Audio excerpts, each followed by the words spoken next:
Come to me, my children. Follow the sound of my voice to receive thy blessings. Unburden yourself. Ow, ow, ow, ow. And welcome to the Church of Last Resort with the Dr. Reverend Jelly Roll. The Church of Last Resort, where your prayers are heard, your sins forgiven, and no matter what you believe, you won't believe this shit. And now, the Reverend, the Dr. Reverend Jelly Roll. Good morning, brothers and sisters. Thank you for being here today. I really appreciate it. It's been a hectic morning and a hectic evening. As a matter of fact, it gets like this toward the end of the month. And things are so crazy. I honestly do not know if today is March 76th and we're on episode 30, or if today is March 30th and we're on episode 76. I'll have to figure it out before I get to the sermon, because I had two different sermons for two different episodes. We'll figure it out together, brothers and sisters. We will, because that's how we do it. This is how we do it. And I'm not getting a copyright strike for that because I sang it in a different key, I think. Well, I can never sing it in the right key anyway. Hold on, I'm just going to adjust my mic. You're going to hear a slight quickle. There we go. Hopefully it wasn't too bad. There.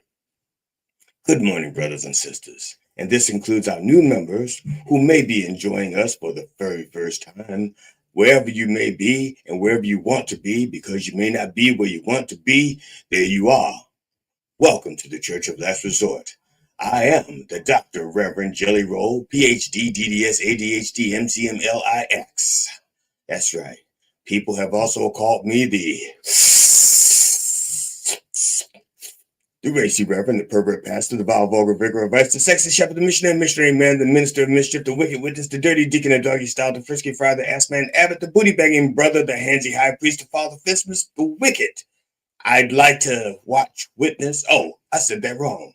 The wicked, I like to watch, witness. The holy hoe, the divine dominating dominee, the depraved preacher, the minister of making love, the clergy of cunning conversation while eating pussy, and that nasty N-word.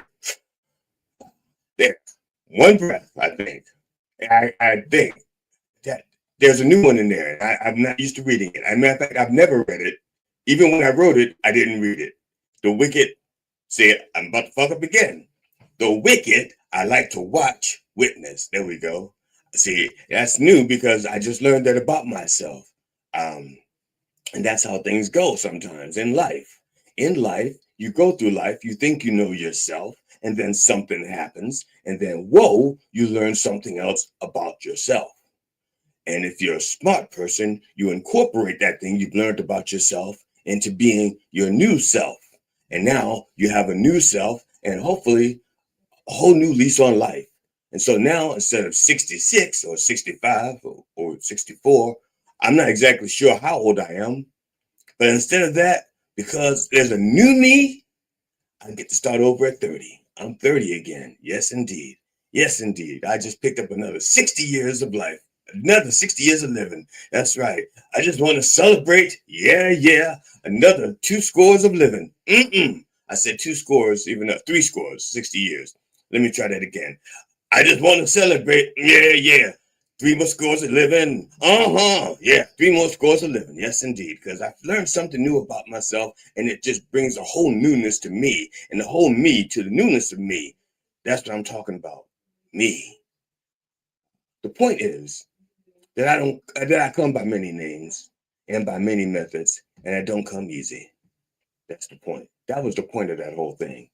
Okay? A little bit about us. Yes, indeed.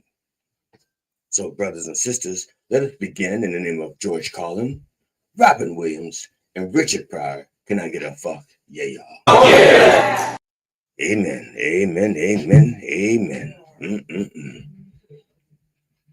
Now, brothers and sisters, it is time for our opening prayers. And if you or someone you know is in need of a prayer by the Dr. Reverend Jelly Roll, please send your request for a prayer or a healing or forgiveness or anything like that to the Dr. Reverend Jelly Roll at gmail.com. And please remember to spell roll with an E, just like it is on that little scroll across the bottom. Just to scroll across the bottom. Scrolling across the bottom. Spell it just like that. DRREVJLLY at gmail.com. And please, please, please get that right, because I won't get it if you get it wrong. That's right. I won't get it if you get it wrong. I think there's a Gladys Knight song, or a sequel to a Gladys Knight song. If emailing you is wrong, I don't want to be right. I can't remember. It's been a long time since I've had a pip in my life. So now I have had emails sent to me. One was from Brother Ron Kane, letting me know that he has an open mic on Thursday, on the 31st. Another email came from Sister Leanne Linsky, letting me know that they have new features on plausible.com. And another email came from Blue Sky saying, "Thank you, Reverend, for opening up an account. Don't you want some friends?" And I'm working on it. It's Dr. Reverend Jelly Roll at Blue Sky. So if you're on Blue Sky, if you're on here first, because if you're on Blue Sky but you're not on here, you won't know I'm on Blue Sky because I don't have any friends on Blue Sky yet. But if you're on here and you're on Blue Sky, look me up and I'll friend you back. Okay, you follow me, I'll follow you back. Very simple. And eventually I will be posting things as soon as I figure out how to do that. I just figured out how to open an account and put pictures in there. I am as tech savvy as some of the White House staff, but we're going to get to that a little bit later, and a little bit after that. So now for our disclaimer. Okay. While all prayers are heard, not all prayers are answered when we want them to be. Some loopholes and restrictions may apply for certain. So please bow your head, and unless you're driving your car or your significant other, and if that is the case, just nod your head like this to the music. Just nod to the beat of the prayer, the beat of the Lord. Just bob your head just like this. Just bob your head. Yes, bob your head and close your eyes. Let Jesus do the driving for a while, okay? So yeah, bob your head like this. Yeah. Dear Lord, please bless Sister Maya Love. Okay, actually, now, I don't know if it's Maya Love or Mia Love. I'm going to say Mia because the way it's spelled like Mama Mia, see? And that's how I'm going to just say Mia. And if I'm wrong, she can correct me. However, she can correct me if she thinks I'm wrong. She may not think I'm wrong. So, dear Lord, please bless Sister Mia Love, former United States Representative Mia Love, who sold her soul to become the first Black woman elected Congress as a Republican, passed away following a fight with glioblastoma, an aggressive form of brain cancer. As opposed to those non-aggressive forms of brain cancer, the good ones. She had the bad one. She was 49 when she died, and she was 39 when she sold her soul to become a Black Republican Congresswoman. Her family wrote, you know something? I'm got a little crick in my throat, and now I know why. Somewhere along the line, I did not do a bump for the Lord. And this is the consequences of not bumping for the Lord. Your throat gets a little dry, premature dryness. That's what we got here. And now I can't even do the actual bump because my throat's kind of sinused up. I have to use the water. So just pardon me a second. I got to use the water because I didn't do my bump and I got a little thing in my throat. Hold on, just one second. Yeah.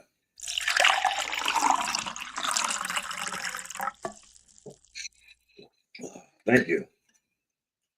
Yeah. Oh, that's good stuff. It's good stuff. See, people thought that I was doing the bump for the Lord just out of respect, but I have to do it because I got bad sinuses and I need to bump every once in a while just to get the the spirit out of the back of my throat, because I'm so full of the spirit. Sometimes it gets stuck in the back of my throat, and it affects my singing voice. Yes, my singing voice.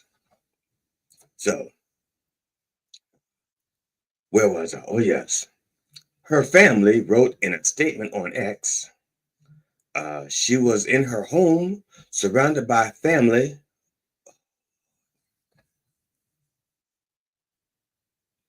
Okay, I realize that she's a Republican and I do not agree with her, but I don't want to see people go like that. Honestly, it touches me right here because even if I don't like your ass, even if I don't like your stupid stank ass, I don't want to see you go like that, surrounded by family. It's just a senseless way to go. Senseless, senseless, and it touches me right here. I'd show you where, but I need my hands on my dais. Dais? I gotta have both hands on my dais, otherwise shit would just get out of hand. So I keep it in my hand, my dais. Where was I? Yeah, surrounded by family. Not me, her. If I was surrounded by family, I'd be dead. You notice I don't do this surrounded by family. You notice that. You notice most of the time when you see me, I'm not even in public. I'm alone in a room with a camera because I don't want to be surrounded by family and friends. That's a certain way to die. Almost always when you die, most of the times when you die, you're surrounded by somebody. Yeah, just like Bob Dylan used to say, you're going to be surrounded by somebody. Yeah. In the midst of a celebration of her life and an avalanche of happy memories, probably none of them were political ones, Mia quietly slipped the bands of mortality, and as her words and vision always did, soared heavenward. Okay, I call bullshit on that because her vision, she was a conservative Republican out of Utah. Okay, nothing out of Utah goes heavenward. Okay, because they're fucking crazy. They don't go heavenward. They go toward whatever planet the Mormons go toward. They don't say they go to heaven. They go to that planet, right? Mormonite. I don't know. At any rate, I was quoting them, so I should not insert my thoughts into their quotes. They did say heavenward, so I'm going to respect their quote. Fuck them. They ain't going to heaven. Okay, no, I'm sorry. I'm going to resume their quote. We are thankful for the many good wishes, prayers, and condolences, close quote. And the snarky comments by the Dr. Reverend Jelly Roll. We appreciate them. They didn't say that, but they should have. While Mia Love did criticize convicted felon, unregistered sex offender, public housing resident Donald Trump, she only did it because he criticized her first for losing her congressional reelection bid. See, because I know I'm kind of hard on her. Well, she was attractive, but I'm kind of hard on her because she, like all the other sycophants, just went along to go along. And most of them do not turn around until it bites them in the ass. They don't care about it biting us in the ass. See, just when it bites them in the ass. Mia Love appeared on The View for 4 episodes. Count them. Don't watch them, but count them. 4. And appeared as a pundit. It's pundit, okay? But most people say pundit, like there's an N in that second syllable. Even when I'm reading it and I do not see that N, I say pundit, like there's an N in that second syllable. And it's not. It's Pundit, okay? It's from the French. Pun, meaning say something funny, and dit, which means word, okay? Funny word. Yeah, I think that's it. Pundit. On Anderson, she was a pundit on Anderson Cooper 360, Aaron Burnett out front, and State of the Union with Candy Crowley before her death. Because after her death, would be awkward. Rest in peace, Mia. I hope you enjoy the view. Can I get a Mia love? Nothing about your politics, Yeah, Mia lover, nothing about your politics, That's right. Dear Lord, please bless Sister Yolanda Nyembezi. That's right. She's a South African singer and songwriter. Yolanda, and her nickname is Yolunda. Yolunda. Yolunda. Why not just name her that? Because Yolanda and Yolunda aren't too different. And if Yolunda is how you say Yolanda, just call her Yolunda and skip the middleman. I'm sorry. South African singer and songwriter Yolinda Nyembezi has died at the age of 30 from an illness. See, that's all it says. An illness. An undisclosed illness. Yes, that again. Undisclosed illness. Nyembezi passed away at Charlotte Mazeki Academic Hospital in Johannesburg on Thursday, March 13th. Okay, so it's a little while ago, but it takes things a while to get from South Africa to here. But once it gets here, it sure fucks things up. I must say that for the record. I must. Despite her struggles with health issues, including iron deficiency and anemia, the star remained resilient and inspiring. Notice that she died in a hospital after a battle with an illness. One could deduce that since she was not surrounded by family and friends, that she was highly contagious and it was autoimmune related. One could deduce. I deduced. They didn't deduce. That's not what they said. I'm deducing because they're being careful to say an illness, but they did not actually say an undisclosed illness. They just said an illness and just chose not to disclose it. And yet, because let's face it, in my peoples in Africa, and she's one of the darker ones. She's not a South African like Elon Musk is a South African. No, she's a sister of caramel complexion, or as we like to call them here, Carmelites. There is an epidemic of some. They've had their issues with autoimmune diseases over there, and I know I'm starting to sound a little racist, and that's okay. I can sound a little racist as long as I don't sound a lot of racist and take money for sounding that way. It's not the racism that's the bad part. It's the profiting off of the racism. See, if you're racist and you're redlining people and you're making money off of housing by keeping people out and letting other people in, or making them sell their houses, saying you better move out because these people are moving in, and then you get to buy their house cheap. And then you get to sell it for more because them people, whoever them people are, aren't moving in. See, that's the problem I have with racism. It's the profiting off of it. Because hatred is going to be out there. Prejudice is going to be out there. But do you have to make money off? Does it have to be your business model? Does it have to be your business model? And we're going to talk about the business model of racism a little bit later. But not very long. Okay. Of course, I could be way off track. Rest in peace, Yolanda. I'm not familiar with your music. Not a word, not a note, not a rest. Can I get a Mo soundtrack? And finally, Lord, please bless the entire behind-the-scenes staff at Mind Dog TV. They are truly doing your work, helping to spread your word throughout the wordosphere. They could be anywhere today, and I mean anywhere, because they have means and opportunity. So they could be anywhere. As a matter of fact, if they were on trial today, they'd be a flight risk because they could be anywhere. And the judge would say, I'm sorry, crew of Mind Dog TV, behind the scenes staff, you're going to have to be remanded because we heard that you could be anywhere and we need you to show back up for your hearing. So we're going to have to remand you. And that's true. They could be anywhere, but they're not.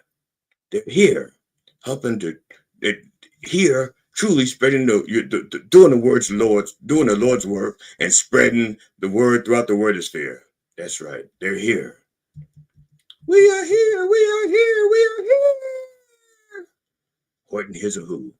That's right. From the book of Dr. Seuss. Horton Hears a Who, chapter 3, page 19. Yip. Yop. That's right. Those famous words by the prophet Horton. I'm sorry, the prophet Horton did not say yip and yop. He just told the story of someone else from the town who said yip and yop. A child, very small child. So go to minddogtv.com to purchase all of your Mind Dog TV and Church of Last Resort gear. That's the only place you're going to get it. So if you want to get it there. You try to get it someplace else, you're not going to get it. Amazon, as big as it is, they don't sell Church of Last Resort gear. They don't. As big as they are, they just don't do it. Because Bezos is a petty man, and he does not, like I said, does not appreciate the beautiful things we're doing for the people. He'd rather support Donald Trump. Motherfucker. I didn't say that out loud because I still have my wife is expecting a package from Amazon, not me, because I don't shop there. But my wife, she's her own woman with her own money. She does what she wants with it. Now let's have well, here we go. I can do it again. I can do it for real this time. Now, let us have a little bump for the Lord. One more bump.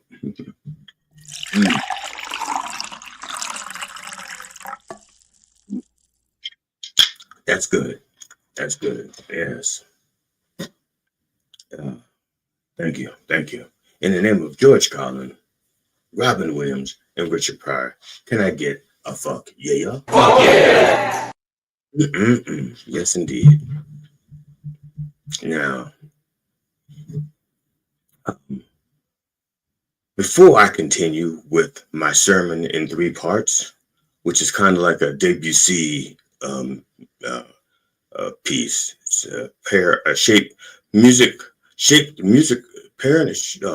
music in the shape of 3 pairs or something like that. I can't remember. But this is the sermon. The next sermon is like in 3 parts, I think. I didn't count all the parts because they're not laid out there. And I'm going to break it up a little bit so you know what's what and what's not. But before I do that, I want to invite people or tell people, let people know how they themselves can be interviewed or be a part of the Mind Dog TV, Coffee with the Dog or Mind Dog TV. Take it away, Sister Curly Hair So Bright. Comedians, musicians, songwriters, filmmakers, authors, and podcasters. Coffee with the Dog is booking for the Spring and summer. now. Get free publicity and hone your interview skill in a fun and safe setting. Coffee with the Dog is a live radio, live stream podcast based in New York that airs daily Monday to Friday 9 a.m. to 11 o'clock in syndication on iHeartRadio, as well as video streaming platforms like YouTube, Twitch, Rumble, and many other platforms. Guests usually come on remotely via StreamYard, like Zoom but easier, although occasionally we do in-studio interviews. The morning show focuses mainly on comedians and musicians, and they have interviewed many top names and classic celebrities such as Robert Klein, Mike Binder, Eddie Brill, Doug Stanhope, Steve Byrne, Paul Provenza, Jeff Altman, and many, many others. For booking, go to minddogtv.com/booking. Thank you. No. Sorry, we apologize. I apologize. I was not ready for the choir to come in yet. We don't know if we're going to need the choir. The choir is going to be there if we need to.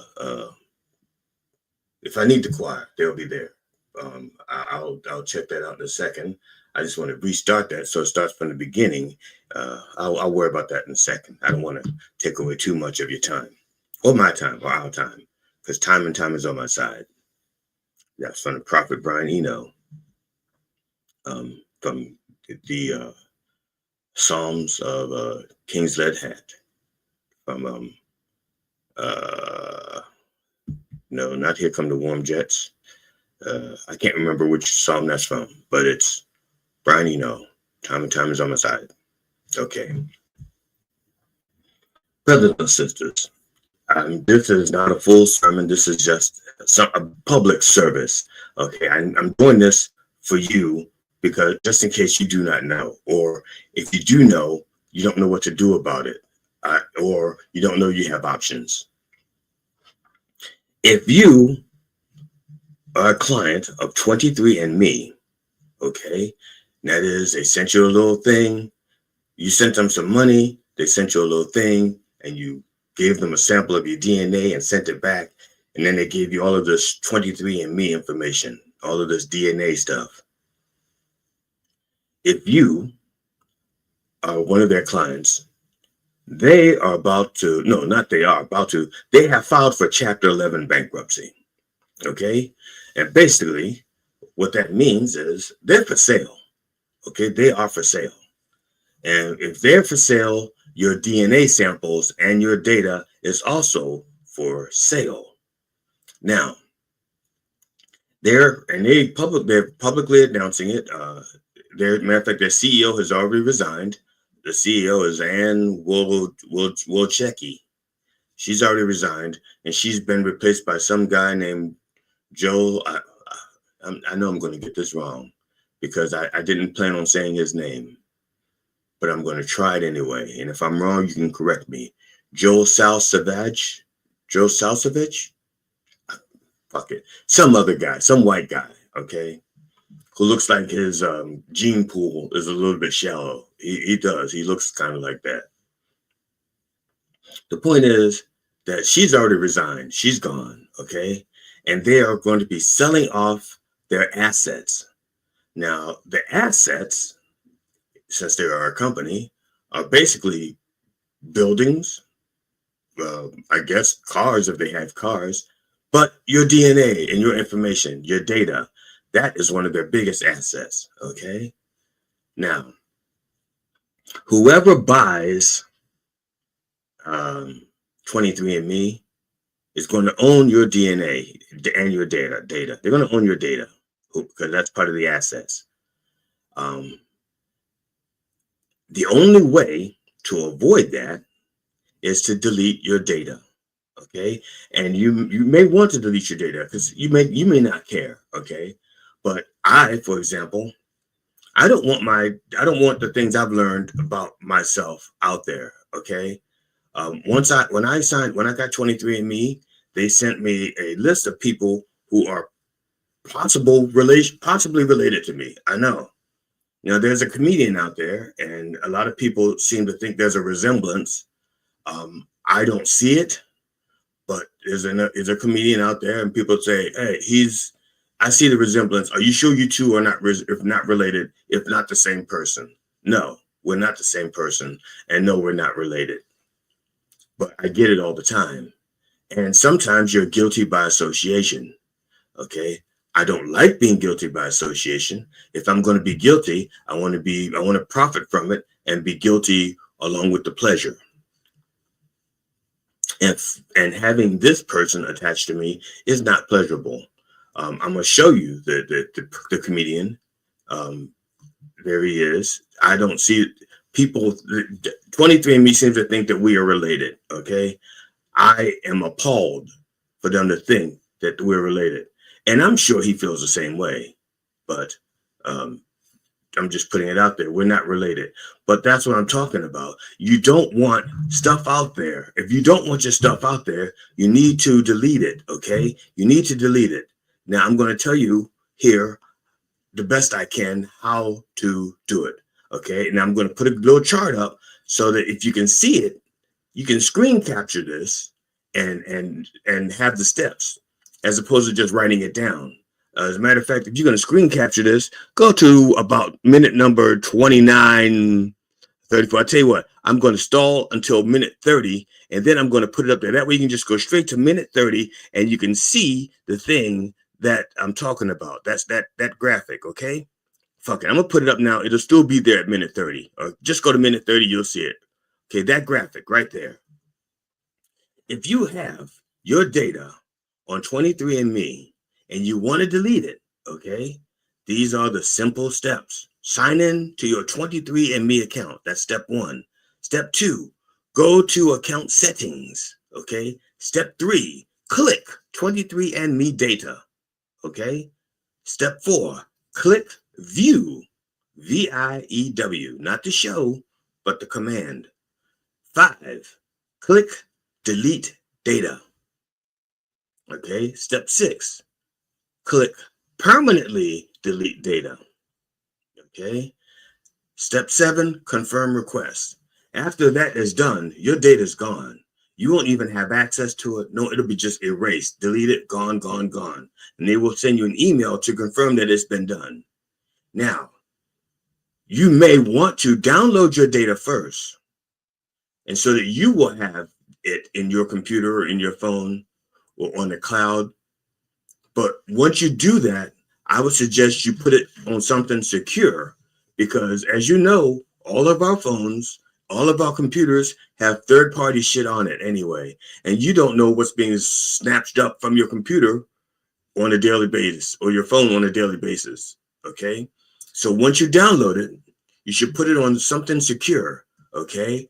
If by chance you do not feel comfortable with any of the devices you have, that they're secure, send your data to us for storage, okay? Send it to us along with $5.99. I'm sorry, that's $15.99, okay? And we will store it on these secure devices. Let me get rid of this graphic so you can see what I'm talking about. Where it is? Yeah. We will put it on these secure devices. These devices are so secure that nobody has the technology to get into these except for us. We're the only ones. So you send us your data, your DNA data from 23andMe, and we will store it in our secure location. All right. I guarantee you, nobody out there but us has the wherewithal to crack this security system. Okay, it is super duper secure. It is so secure. The way I'll explain the procedure. Once we get it, we take it and we put it on here, and then we walk it over to the vault. There is no anything between your data and the internet. It is physically walked over to the vault and put in the coffee can where we keep our family jewels. Okay. And by family jewels, I mean our collection of our ancestors' testicles. That's right, that jar. It's secure. Nobody's going in that jar. As a matter of fact, we'll put them under the family jewels. So if anybody wants your data, they have to go through our jewels first. And our jewels have been secured for years. Nobody's touched them. So that's what you need to do if you want to have your data safe from the next person who buys, person or persons who buys 23andMe, okay? I'm just putting that out there as a public service. I'm not getting paid for this. Hopefully it helps you, okay? If you don't want your data out there, go to 23andMe and delete your data. Don't ask me to repeat this because I did not write any of this down, okay? The only thing I wrote down was 23andMe warning and that graphic. That's it. That's the only thing. Everything else is extreme consciousness or guilt, something like that. Now, brothers and sisters, today's sermon is well, we called it signal to noise rationale, or if we're Rocky and Bullwinkle, we'd have an alternative title.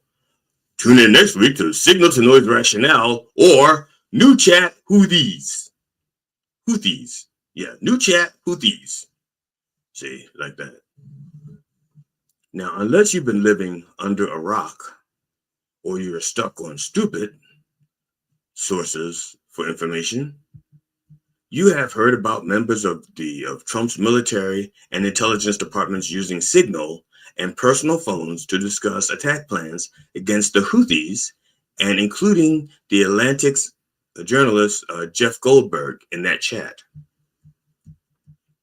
Now, if you get your information from conservative media, first, welcome. I'm surprised to see you here. And two, please feel free to comment, like, and share. Okay. Second, I'm sure that you have been misled as to the gravity of the situation. Because in conservative circles, the focus was on the Atlantic journalist, Jeff Goldberg, how he's such a bad person. He's a person of ill repute, and he's made up stories, this and that, and so forth. So they tried to discredit the messenger. Smoke screens. Okay, it was not his fault that he was included in the chat. And not only was he not included on purpose, he was the only, and he's not a government official, okay? And there were like 18 government officials on that chat. But all the people that were on there, he's the only one that acted responsibly. The only one. Okay. Eventually, it became a an attack of semantics. It wasn't war plans. It was an attack. It wasn't classified. It was sensitive. It wasn't illegal. It was distasteful. It wasn't me. It was them. All of that shit, okay? We're going to try to cut through as much of that as we can. And in no particular order. Just as if hopefully it'll make sense by the end of the night, end of the thing. And if it doesn't, I'm sorry. I'm just a simple minister trying to cut through the noise. The Trump administration and the 18 people involved in that chat, including Director of National Intelligence Tulsi Gabbard, Defense Secretary Pete Hegseth, Vice President J.D. Vance, National Security Advisor Michael Waltz, more on him later, and Central Intelligence Agency Director John Ratcliffe, are just some of the people who were on there, okay? None of whom should have been confirmed in the first fucking place, and all of whom broke the law and need to be held accountable. And you think, whoa, how do I know they broke the law? There's been no trial. I'm going to tell you what some of the laws are, and you will know, conservative or not, that they broke the law. Okay? You can compare what they did to the law. It's kind of like a traffic ticket. All right? You're driving 70 miles an hour. That's a fact. You're driving 70 miles an hour. The speed limit says 55. You have broken the law.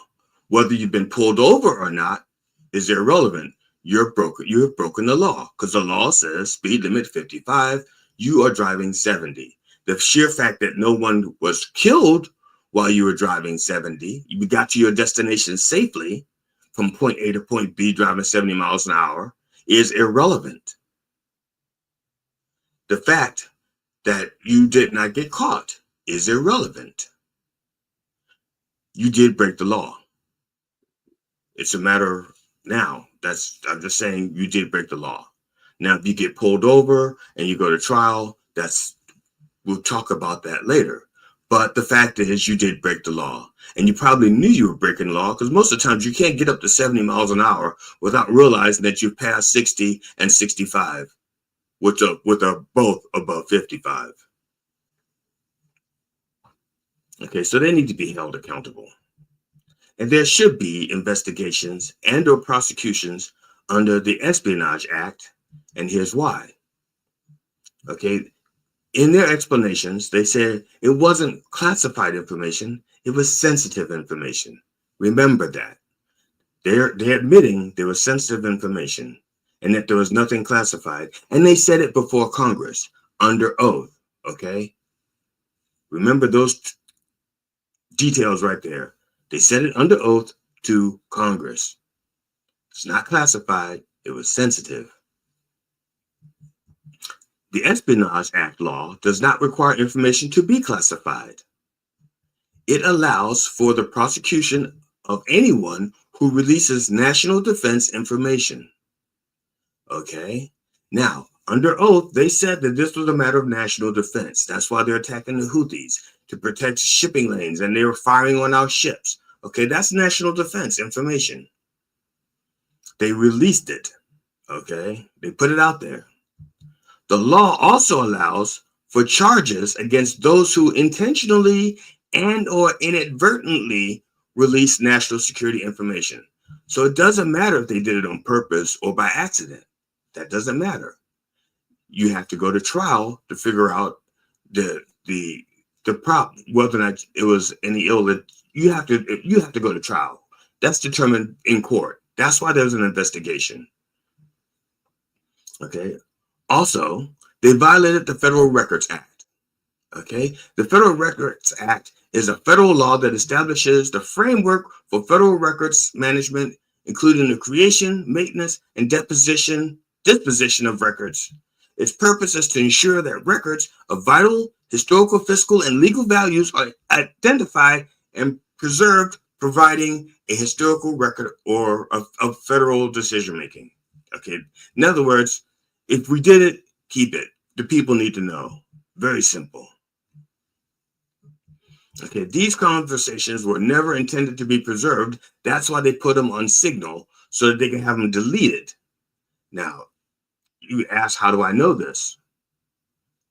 I know this because their actions have been done before. And we know about this from Trump, from how he does business. He does business like a mob boss. He doesn't say things that come back to him very often. He doesn't like to use email because there's a record of it. This is a well-known fact. He does not want his words recorded if it's going to incriminate him. Unfortunately, he can't help himself, and he says some things out there in public. But he does not like cell phones. He does not like email. As a matter of fact, and I have this in court documents, copies of court documents in my safe over there. What Trump does is he'll talk to people using if he wants to talk to Michael Cohen about making payments to Stormy Daniels, he would use someone else's phone in the room. He said, I need to use your phone. And he'd talk to Michael Cohen. So his phone is not even using his phone, someone else's phone. This is how he operates. And that's why he wants the people around him, because they will operate the same way. He'll say, I don't want a record of this. What we do alone. Fuck Congress. Fuck the Senate. Fuck the House. Fuck the people. We are doing this, and we don't want to be held accountable. That's why some of the first people he dismissed when he got in office were inspector generals, the people who are the watchdogs. Got rid of them, as many of them as he possibly could, because he does not want to be investigated. He does not want to have oversight. He wants to do what he wants to do when he wants to do it and not answer to anybody. That pattern continues down the chain. So these conversations were never meant to be preserved. And if not for Jeff Goldberg, God bless his little heart, we wouldn't even know the things that we know. And we don't know everything, because once Goldberg realized this was real legitimate talks, strategy, and defense secrets, he pulled himself out. That's right. He could have stayed there and collected more data. But he goes, whoa. Because at first he didn't know it was real. He thought it was like some kind of fucking joke. And once he verified it, like a good reporter, compared the information to real world experiences, real world circumstances, he goes, whoa, this lines up. There was an attack, and it happened at this time. When he realized it was real, he exited himself. And he didn't publish any of it until he was called out on it. Or he segments, because he wants people to know how fucked up the government is like that. They shouldn't be doing that. And I'm going to get to that as well. Okay, CIA Director John Ratcliffe leaked the name of an active undercover CIA officer that information is classified. Okay? So when they said there was no, what the fuck? I'm using my computer and I'm getting a critical register. Oh no. All right. Fuck. Somebody's fucking with my computer. Critical registry issue detected. No, you stop. Don't. I'm not clicking on it. I gotta get rid of. Oh, fuck. Something's happened to my computer. Critical registry issue detected. If I disappear, it's not on purpose. Let me repeat. Let me go back to the top of this. CIA Director John Ratcliffe leaked the name of an active undercover CIA officer. That information is classified. So when they said no classified information was leaked, even if that was the only piece, that's classified and it was leaked. It was put out there. Now, for those of you who want to know about the consequences of such things, you can go back and Google Scooter Libby and Valerie Plame. Although he was convicted, it was not, remember, this is George Bush administration and Dick Cheney and them, and they protected him as best they could. So he did not face the espionage problem. They charged him with perjury and obstruction of justice. He got 2.5 years and then pardoned by George Bush. But it's a very serious matter, exposing the identity of undercover CIA officers, or any undercover officer for that matter. Okay. Now, when I say he, I'm not talking about the classified officer. I'm not talking about the CIA officer. I'm talking about Ratcliffe. He knew that this app was not secure. Okay. And also, while he was on the phone in this chat, the Middle East envoy, Steve Witkoff, was in Moscow. As a matter of fact, he was, I think, at the Kremlin. He was meeting with Russian officials at the time. Now, I'm not saying that they were in the room or there was an active meeting. He could have excused himself and said, let me step out and take this call. Or he could just say, hey, looky here. Looky here. We don't know. That's why it has to be an investigation. Okay. So Witkoff was in Russia at the time. That needs to be investigated. And he was using his personal phone. Okay, he admitted to using his personal phone. And I'm going to tell you the significance of that a little bit later. Okay, the lack of seriousness about their decisions is astounding. You know, they're sending each other emojis. Waltz, W-A-L-T-Z, not Walls, not the guy who ran for president, ran for vice president with Kamala Harris. He doesn't have a security clearance anymore. It was deleted. It was rescinded. Okay, this is Waltz, their director of whatever the fuck he is. I can't remember. It's written at the top there. You can go back and listen. He's a real person. When one of the missions was completed, the attacks, the bombings, he sent out emojis, fucking emojis. Okay, they killed 18 people. And his response is a fist, an American flag, and fire. Okay. Now, I don't speak emoji. So I think what he's saying was fisting America is hot. That's what if you speak emoji and you know what it actually means, you can tell me. But my understanding, fisting America is hot. Totally unserious how they're looking at this. They took lives. They killed people. Okay, now Trump and the gang that couldn't chat straight want you to focus on the success of the mission. That's irrelevant. It's like driving from point A to point B, driving 70 miles an hour without causing an accident. You still broke the law. The fact that you got there safely and completed your mission, irrelevant. They want you to focus on Hillary Clinton's emails from a decade ago. That's irrelevant. They want you to focus on a handful of boxes in Biden's garage from years ago. That's irrelevant. Now, for the record, Clinton and Biden and Pence, Pence, they forgot to mention Pence. They left out a Republican who had an issue with classified documents, or at least records. I wonder why they left him out. I had to think about that one. Well, They were all investigated and cleared in the end, but there was an investigation. Do you know who wasn't mentioned in their little scenarios, and who was not cleared of wrongdoing? That's right. You guessed it, Donald Trump. And he didn't just have cartons. He had hundreds of cartons with classified information stored away in a bathroom, in a pool area, and other things in Mar-a-Lago. Now, Pam Bondi of Department of Justice, Pam Bondi, AG Pam Bondi, said, quote, "I don't think foreign adversaries are able to hack Signal as far as I know." Okay, here's something I want you to understand that she apparently does not understand. Here we go. This graphic, if you can see the graphic, great. If you can't, I'm going to describe it to you.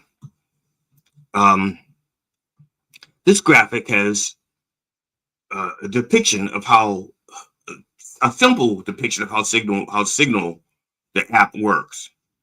Okay, you have a phone, a device at one end of this destination. It sends data and it gets encrypted by the Signal app, and then it is unencrypted once it reaches the other phone. Okay, it is only encrypted during that transmission period. That's it. Once it's in the phones outside of the actual Signal network, the encryption stops. Okay, now the reason why I know this is because I read the entire Signal privacy policy. Okay, I didn't even read my own private. I haven't read a privacy policy for my phone since my flip phone without a camera back in 1994, where I was still paying for minutes until 5 p.m. And after 5 p.m., the minutes were free. That's the last time I read a service agreement. These people are government officials, and they don't understand that it's not the encrypted part that's the problem. It's the fact that they're not maintaining the records is a problem. And the fact that the phones on either end are vulnerable. They can be hacked. Okay, Signal says in their privacy policy that they also use third-party apps in this to make it work, but they're not responsible for what the third parties do. The third parties have their own uses and their own privacy policies separate from Signal, so they could be copying shit off your phone just like they do all the time. You ever talk to your phone or talk around your phone and you say something like, I think Disney's a wonderful place, and all of a sudden you're getting advertisements from Disney all the fucking time? That's right. That's what those other third-party apps do. Signal may not be doing it. It's encrypted.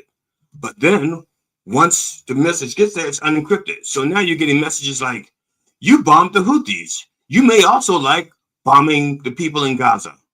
You bombed the Houthis. You may also like bombing little children, because there were children killed in a Houthi attack.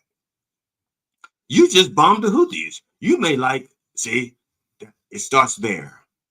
It's the phones that they're using outside of the network that the problem is, where the problem is, not the network itself. That's why the government has skips and things like that in place, so that you can't have the vulnerabilities on your phone. They're a bunch of fuck-ups. Okay, Pam Bondi indicated that there is no need for an investigation. Okay, she said, quote, "First, it was sensitive information, not classified, and inadvertently released. And what we should be talking about was a very successful mission," close quote. That's what she said. All three of those things I have just proved were bullshit. Sensitive, not classified, the CIA agent, if nothing else, that's classified. Inadvertent, it was inadvertent and not deliberate. Well, guess what? We saw that in the Espionage Act law, it doesn't have to be on purpose. It can be done, it covers inadvertent acts as well. That's why you have the investigation. That's why you have the investigations. And with the other word I was going to use, which probably just meant investigations. Now, she said that on Thursday. However, last week, Bondi opened a criminal investigation into the leak of information to the New York Times about an intelligence assessment dealing with Venezuela. Okay, and that was just an intelligence assessment. No attacks, no bombs. Okay. Also, a Department of Homeland Security staffer who inadvertently added a journalist to an email thread about an impending operation was placed on leave. Okay. Former ICE Chief of Staff Jason Hauser told NBC News that the longtime federal employee, whose identity remains anonymous, told colleagues she mistakenly included the reporter in a message about unclassified plans regarding an upcoming immigration and customs enforcement operation in Denver. See, when she realized what she'd done, she said to colleagues, "Oh, I goofed. I fucked up. What do I do?" And so she reached out to the reporter and said, "I mistakenly added you to this email. Please do not release this information." The reporter respected her and said, "We're not going to do that. We're not going to release it." That's why you never heard about it. She handled it in a proper way. She went about it like an adult and said, "I fucked up. Let me fix my fuck up." Nobody was the wiser until she got suspended, and she's going to lose her security clearance. That's how we found out. We don't know what the plans were, what she released. Because of how ignorant they were in Washington and how they attacked Jeff Goldberg, they said, "It's not classified." He goes, "Okay, I'm going to call your bluff. I'm going to release everything that I have." He released everything except for the CIA officer's name, the undercover officer's name. He did not release. Why? He knows it's classified. He still kept that secret, even though they told him under oath that not told him, but they said in public under oath that nothing was classified. He knows that was classified. He knows. We all know that an undercover officer's identity is classified. Even people who've never been undercover know that. We've all seen the movies. We've all seen television. We all know that. Why don't they? The truth is they do. They don't give a fuck. Okay, you contrast that lowly woman. Now, I'm not that she's lowly, but that one woman, that career DHS worker who owned up to her flaws and her mistakes. And you contrast that to these cabinet officials. Okay, and you know this is not the first time they use Signal, and it won't be the last. Waltz says he learned a lesson. Okay, quote, "I learned a lesson." That's what he said. A lesson. A lesson. I bet you, dollars to donuts, that the lesson he learned is next time, don't get caught. Because those are the only lessons that Trump expects you to learn. Don't get caught. Don't drag me down with you. Okay? Now, Trump says he still trusts Waltz. Publicly, he says he still trusts Waltz. Now, after all, Trump knows the best people.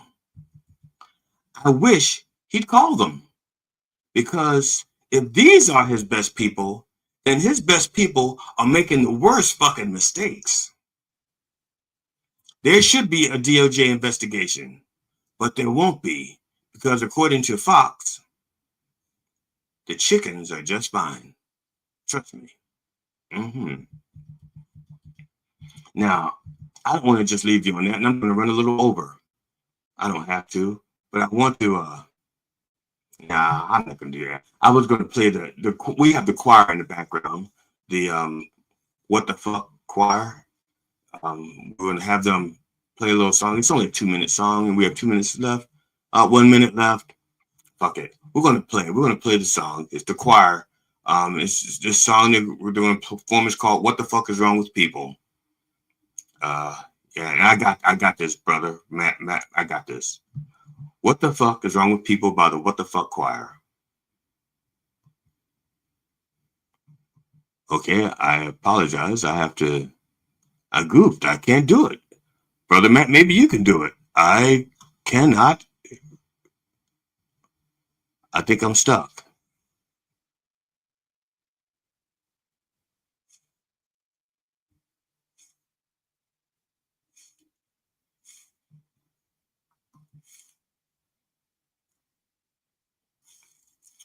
My screen is frozen.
Something's not right, like it don't belong.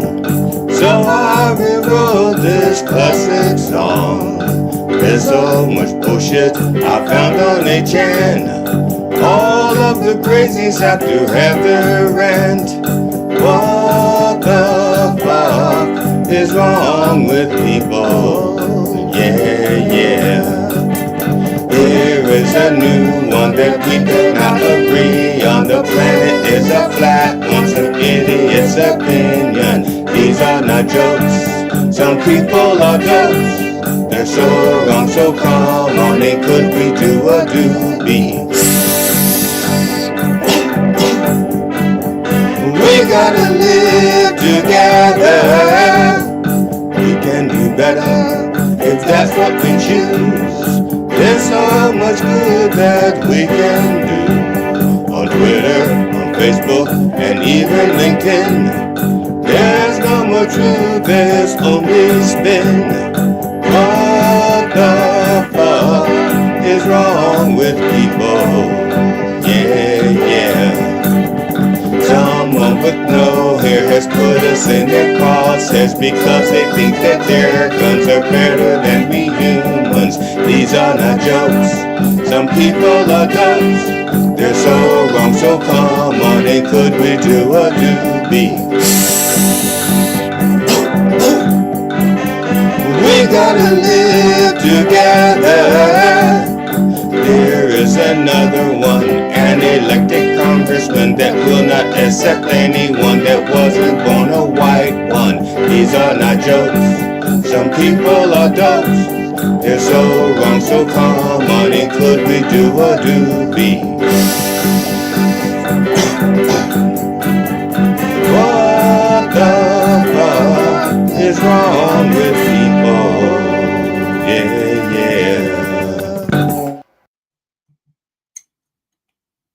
Yes, indeed. Thank you for watching.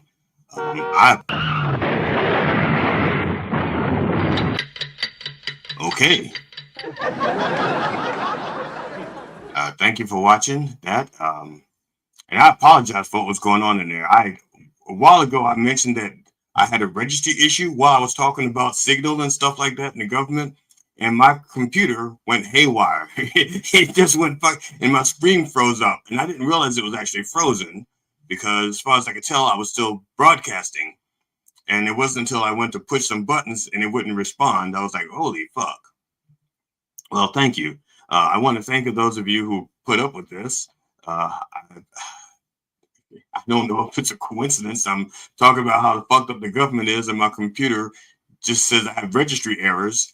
I've never seen that. I've had this computer for a while, and I keep it up to date on all my software and all my protections. I have more protection. If somebody dumped a bunch of DNA on my computer, it would not get pregnant because there's so much protection on my computer.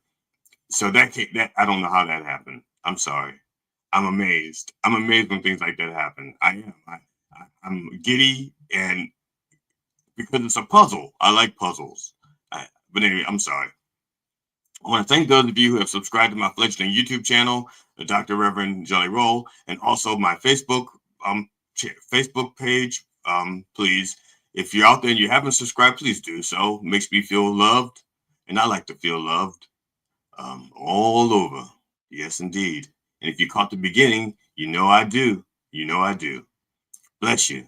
And I also invite you to go to gigsalad.com, check out GD Fenderson. The next time you need to hire a comedian for a private event, now, and I mean a comedian, not a sex toy. If you want like a sexy thing at your private event, hire me. I will bring my sex toys and my sex blow-up doll and my games, and we can have a blessings and blasphemy session, just like the show, just like the regular show. On behalf of the Church of Last Resort and the entire royal family, my wife Amona, my kids Sim and Jelly Jr., our cat Tootsie, and our dog Stop Dropping, I wish you safe travels, and I hope you will join us next week at 9 a.m. Eastern Orthodox Time on Mind Dog TV and everywhere that our word is heard. Yes, indeed. And please, in the name of George Carlin, Robin Williams, and Richard Pryor, can I get a fuck yeah? Fuck yeah! Thank you, brothers and sisters.